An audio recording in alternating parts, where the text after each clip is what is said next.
bilmasim kengu jahonni. Ko'rdim qancha yaxshi yomonni, kezdim qancha cho'lni chamanni. Mening uchun boshqa daryo yo'q, boshqa joyda Qashqadaryo yo'q. Qashqadaryo viloyatining Dehqonobod tumani hududida joylashgan Oqrobot qishlog'i o'zining noyob va sirli tarixiy obidasi bilan e'tiborni tortadi. M39 Toshkent-Termiz avtomobil yo'li yoqasida qad rostlagan bu qadimiy inshoot ko'rinishdan go'yo Rim imperiyasi davri me'morchiligini eslatadi. U bir qarashdayoq uning nooddiy uslubda qurilgani va mintaqa uchun xos emasligi seziladi. Nima bilan mashg'uldir? Shu qal'a haqida ozroq sizlarga qisqacha ma'lumot bermoqchiman.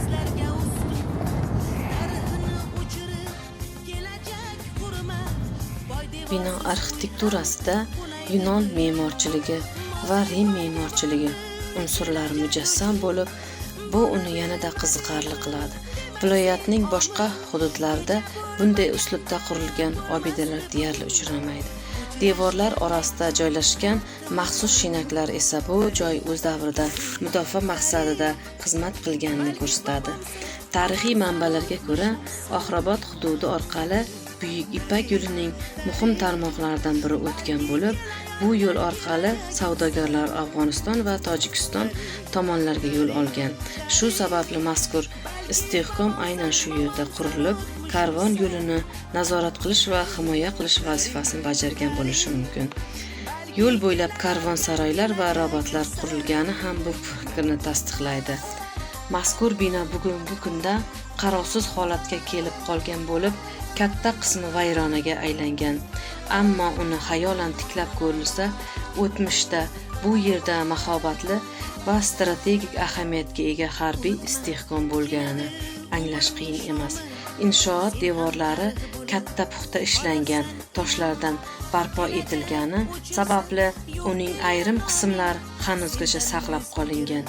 Shu bilan birga vayronalarga nazar tashlar ekansiz, ularning tabiiy yemirilishidan ko'ra ko'proq inson tomonidan buzilganligi yaqqol seziladi. Ma'lumotlarga qaraganda, ushbu inshoot 1894-yilda Rossiya imperatori Nikolay II davrida harbiy istehkom sifatida barpo etilgan. Uni arman sangtarosh ustalari qurgan bo'lib, Chor Rossiya davrida muayyan vaqt davomida muhim harbiy obyekt sifatida xizmat qilgan.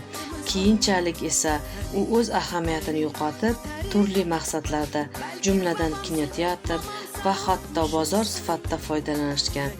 Mahalliy aholi so'zlariga ko'ra, mustaqillik yillarigacha bino nisbatan yaxshi saqlangan, biroq keyinchalik qarovsiz qolib, uning g'ishtlari va qurilish materiallari aholi tomonidan tashib ketishgan. Bu esa obidaning tez sur'atlarda vayron bo'lishiga olib kelgan.